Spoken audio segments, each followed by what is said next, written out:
Okay, we're continuing here in the words of Rav Gershon Edelstein in his DARCHEI HACHIZUK, speaking over here about the Beis HaMikdash, the Golus, the exile, and the Geula, and the ultimate redemption, Be'ez Hashem. And the next little chapter over here is entitled Bizman Beis HaMikdash, when the Beis HaMikdash was standing in its place, Hayu Ta'anugim Ruchniim She'en Kidug Masam. There were spiritual delights and pleasures that there's nothing that you can even compare to such a thing. And he says, we find the Gemara in Bracha, Shemiyom Shechar Beis HaMikdash, from the day that the Beis HaMikdash was destroyed. HaKadosh Baruch Hu Beiche B'chol Yom. HaKadosh Baruch Hu cries every day. V'oimer, and he says, Ma loy liyav shehigle esbanav, what will be with the father who has had to exile his children? V'oy lahem lebanim, and woe to his children, shegolo me'al shulchan aviyam, that have been sent away from the table of their father. So again, HaKadosh Baruch Hu is crying that Klal Yisrael goes into Golus, goes into exile, and woe is to us, to his children, that we're no longer sitting by the table of our father, the Ribono Shel Olam. Hainu sheklal Yisrael livnei achorban doimim lemnei mishpacha achas. Before the Chorban, before the destruction, Klal Yisrael was like one family, the children of one family. They sat together with their father at the same table. You come home for dinner, the whole family sits around the table together. They would eat, they would drink, they would rejoice all together. And one day, the children were sent away from their father's table. What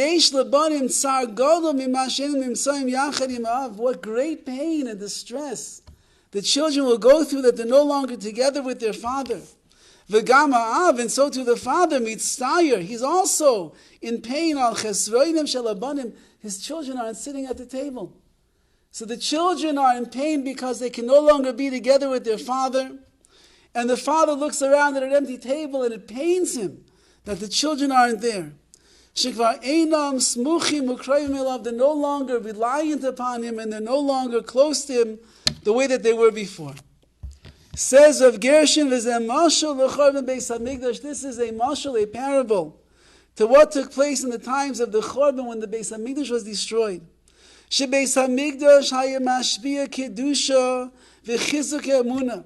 The Beis HaMikdash gave over a hashpah, an influence of kiddush, of holiness, and it was mechazik us in our emunah, to believe in Hashem. As we pointed out before, there were open miracles inside the Beis HaMikdash. If a person felt weak on that day, they woke up in the morning and their maida ani wasn't the way they wanted it to be, you walked in the Beis HaMikdash, you saw the Shechina. When you walked into the Beis HaMikdash, you felt that you were next to the Ribono Shel Olam. Like when children sit at the table with their father, they know their father's right there. They can see his face, they can hear his words, they can see the sparkle in his eye when he looks at them. Klal Yisrael, when there was a Beis HaMikdash, you were sitting at the table together with Avinu Shebashamayim. We saw him,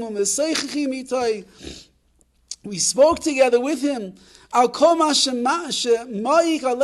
was bothering us, we were able to express that to the Ribono Shel Olam.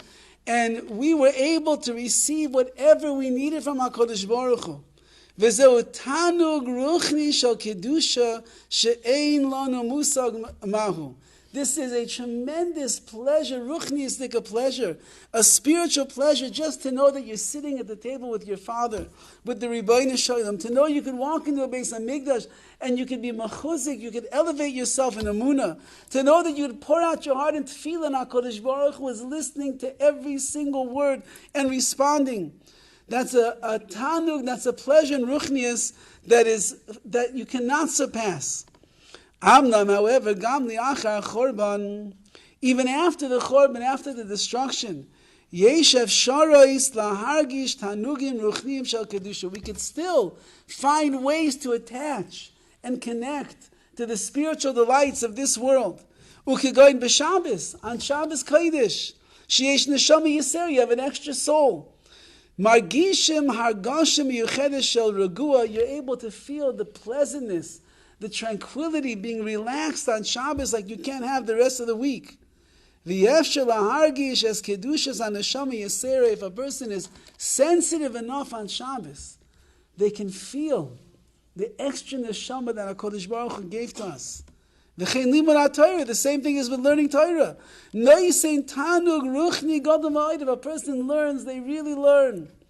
They achieve a spiritual delight, a pleasure that's out of this world. Whatever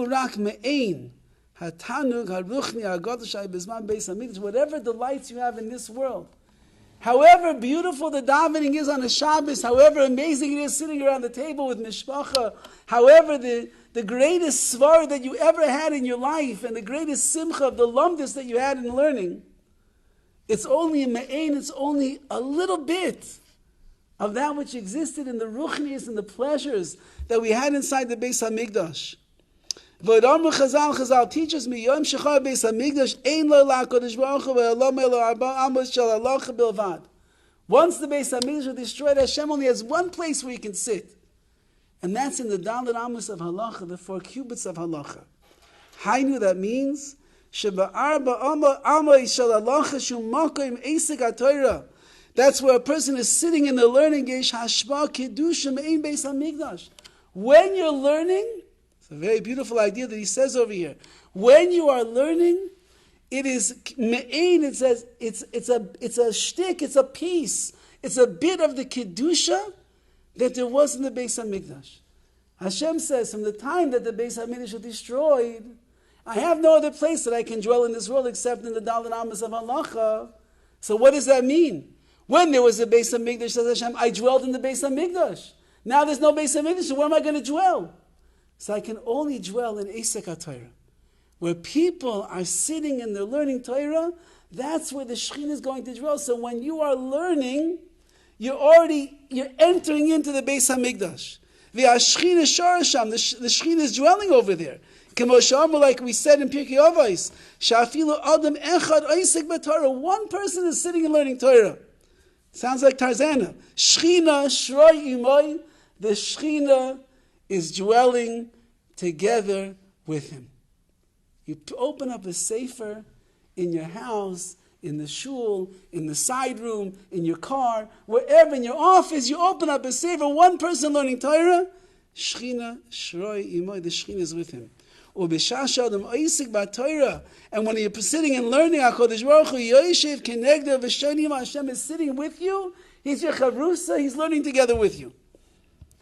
Aval adayin ein zu oisa DARCHEI bizman Beis HaMikdash. But no matter how lofty you get in your learning, it's still not the level that we were on by just entering into the Beis HaMikdash. Kvisha kvar nemar, like it says, Malka v'sarecha begoyim ein Torah. It says in Eicha that the queen and her servants, begoyim, they were lost amongst the goyim, the nations, ein Torah, and they have no Torah. What does that mean? Whatever levels we will reach and achieve in our Torah now, after the Beis HaMikdash was destroyed, in correspondence to what it was when there was a Beis HaMikdash, it's like it's not even Torah. You can't compare it at all. So just imagine to yourself, anyone that ever had a great day in learning, the greatest day that you ever had in learning, where your mind was popping with the simcha of Torah, that greatest moment that you felt, the greatest shir that you ever went to, the greatest chizuk with the most goosebumps you ever had, it's nothing compared to one moment when you walked inside the Beis HaMikdash and experienced the most ruchniistic pleasure in the world, to be in a place where there was the hashros, hashchina, where the shechina was dwelling. So this is the direction that he's going to take over here, that once we could try to begin appreciating what we lost, from the loss of the Beis HaMikdash, then we can begin to try to figure out what we have to do to be misakin, to fix up and to fill in the void of the loss that is there.